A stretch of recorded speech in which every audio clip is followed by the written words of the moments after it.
ഞാൻ പറഞ്ഞ ഇയാൾ എന്തുകൊണ്ടാണ് ചൂലുകൊണ്ട് അടിച്ച് വരുമെന്നാണോ പറഞ്ഞത് ഇവിടെ? ഇയാളൊരു പുല്ലും ചെയ്യാനല്ലെന്ന് എന്നെ സുധനെ.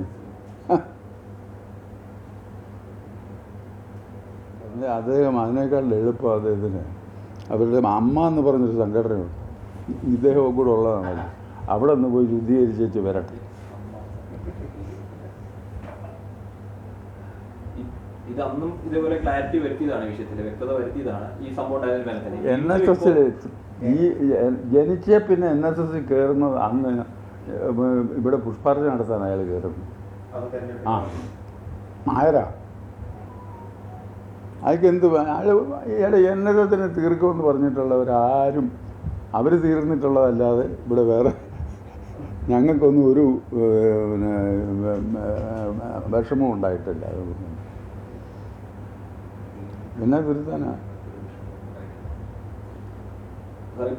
അന്നേ ഒരു വ്യക്തത വരുത്തിയതാണ് വിഷയത്തിന് പിന്നാലെ. അപ്പൊ ഇവര് വീണ്ടും ഈ ഡൽഹിയിലെ ഈ പരിപാടിയിൽ വെച്ച് വീണ്ടും ഈ വിഷയം ആവർത്തിച്ച് പറഞ്ഞാൽ എന്തെങ്കിലും ലക്ഷ്യങ്ങളും മറ്റെന്തെങ്കിലും ലക്ഷ്യമുള്ള ഉണ്ട്. അതിൻ്റെ പിന്നിൽ സുരേഷ് ഗോപിയുടെ രാഷ്ട്രീയ ലക്ഷ്യമുണ്ട്. അതാ പാവം പിടിച്ച വൈസ് പ്രസിഡന്റിനെ കൂടെ അതിനകത്ത് വലിച്ചടച്ചെന്നത്. ഡൽഹിയിലുള്ള കരയോഗമാണ്. ആ കരയോഗം NSSുമായി ഒരു ബന്ധമില്ലാത്തതാണ്. അവിടെ രജിസ്റ്റർ ചെയ്ത് പ്രവർത്തിക്കുന്നു. ആ കരയോഗക്കാർക്ക് നമ്മളോട് ഈർഷ്യയുണ്ട്. കാരണം ലോകത്തെ മുഴുവൻ സംഘടനയാക്കാൻ വേണ്ടി അവർ ശ്രമം നടത്തി, എന്നിട്ട് നമ്മുടെ മേളിൽ കൊട പിടിക്കാൻ വേണ്ടി. അത് നടന്നില്ല. ഇപ്പോൾ ലോകം മുഴുവൻ നായന്മാരുണ്ട്. അവർ ഡൽഹിക്കാണോ വരുന്നത്, കേരളത്തിലേക്കാണോ വരുന്നത്? അവരുടെയൊക്കെ തറവാട് ഇവിടെ തന്നെ. അവിടെ ആരാ NSSുമായി ഒരു ബന്ധവും ഇല്ല. അത് തീർത്ത് പറയാം.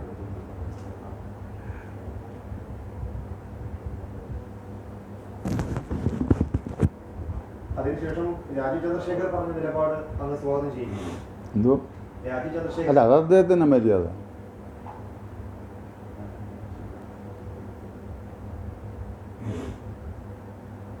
ഈ രണ്ടുപേരെയും രാജീവ് ചന്ദ്രശേഖർ തിരുത്തുമ്പോൾ സ്വാഭാവികമായി അവർക്ക് തിരിച്ചറിയാൻ കഴിയേണ്ടതല്ലേ NSSുമായി ബന്ധപ്പെട്ട് നേരിട്ടൊരു പരസ്യ പ്രതികരണം സുരേഷ് ഗോപി കുറച്ചുകൂടി ഒന്നുകിൽ അവിടെയുള്ളവർ ശുദ്ധീകരിക്കും, അല്ലെങ്കിൽ ശുദ്ധീകരണ പ്രവർത്തനം ഉണ്ടാകും, കോസ്മിക് ലോ എന്നൊക്കെയാണ് അദ്ദേഹം പറഞ്ഞത്.